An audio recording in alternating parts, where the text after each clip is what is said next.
When it comes to all-time beloved game series, most people are going to talk about Final Fantasy or Dragon Quest. And while it's true that both of these franchises have had huge impacts on gaming culture, I'm going to talk about a franchise of games that's important to me. In 1987, Nihon Falcom developed the first game, Ys 1: Ancient Ys Vanished, for the PC 8801. It was ported to various home consoles including Nintendo's Famicom system, and in 1988 it was released in English for the Sega Master System as well as the TurboGrafx 16 CD.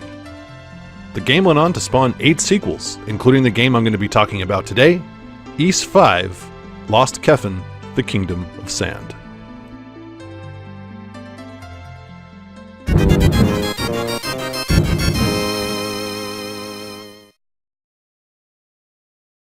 Part of putting together a video includes capturing game footage, maybe to show off the graphics, a scene, or perhaps a sequence of events that you're going to discuss.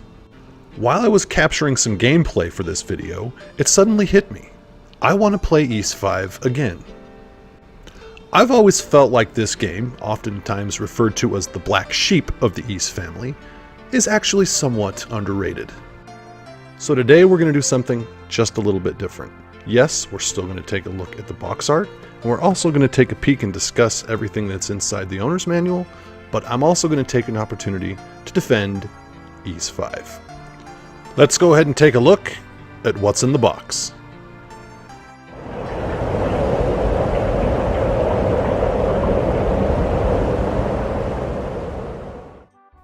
We're going to go ahead and start with the front of the box. There's an image of a goddess statue that has 6 jewels surrounding her and what could only be described as angelic wings. On the back we're given some story as well as some screenshots of gameplay. The most intriguing image on the back is the mysterious mural that depicts our hero Adol. In the foreground you see Adol, his cloak, blowing in the breeze, holding his sword, looking majestic. Beyond that, his back is to us, and on either side of him are 2 mysterious people, and off in the distance, a strange tower or building. What could possibly lie ahead in this adventure? The front of the instruction manual has the same image that you find on the front of the box. The back depicts Adol swinging his sword, and rather than going with a more serious image of him, they instead went with a more cartoonish look. When you look closely, you can see sand ripples, just ever so slightly appearing in the background. It's interesting. I never noticed them until I started doing research for this video. Inside, we see another picture of Adol, surrounded by the same 2 mysterious people that appeared in the image on the back of the box. Perhaps the text that accompanies this image explains who they are. But since I don't read Japanese, I really have no idea. On the next page is a world map with what I can only guess is a little bit of history or information about the area in which you will be adventuring. And finally, the characters, each one accompanied by a beautifully hand-drawn portrait. The rest of the manual is really just menus, and button configurations, things like that. Nothing really worth noting. In addition to the owner's manual and the registration paperwork, this game also included 2 additional pieces of paper from Falcom that advertise some additional merchandise that's available for this game. This includes a soundtrack as well as a book that includes some of the artwork. Since I don't read Japanese, I really can't say what all is being advertised. But it's still a nice little bonus. The concept of this series is to showcase the box art and manuals. I'm not going to be doing a full-blown review for Ys 5. What I am going to do is merely state the reasons that I enjoyed this game so much, in hopes that other people out there may also find enjoyment as well. As I'd mentioned earlier, a lot of people consider Ys 5 to be the black sheep of the franchise. The most common criticism you will hear is that the game is too easy.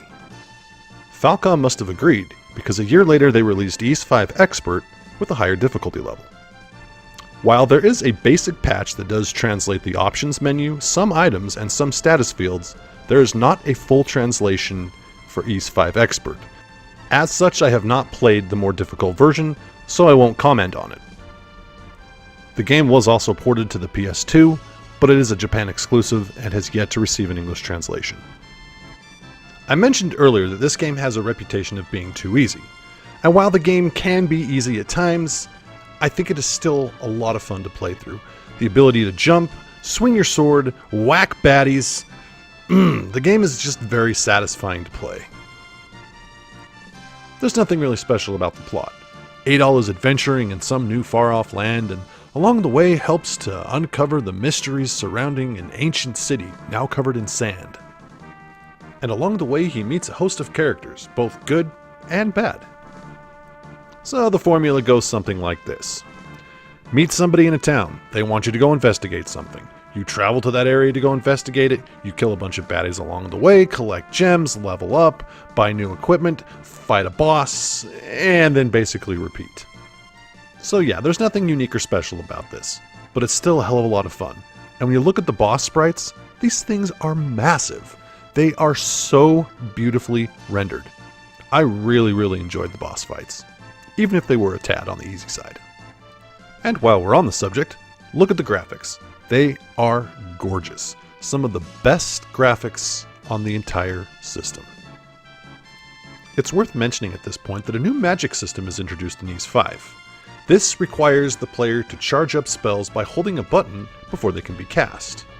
Scattered throughout the land you will find 6 types of elemental stones: fire, water, earth, wind, light, and dark.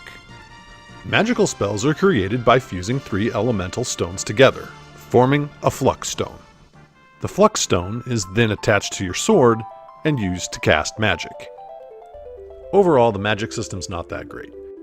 I really only ever found myself using a handful of them, and perhaps in the biggest flaw of all, you can't use them during boss fights. But in spite of these shortcomings, the game is still a heck of a lot of fun to play, and you can beat it using just the sword.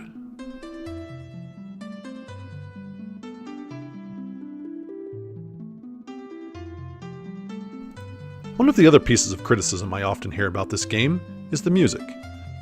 Falcom has a track record of delivering some of the best music in video games. Unfortunately with Ys 5, they may have come up just a little bit short. That's not to say that the soundtrack is bad, it's just nothing special. And so there you have it, Ys 5 for the Super Famicom. I hope you've enjoyed this video. I'll see you next time.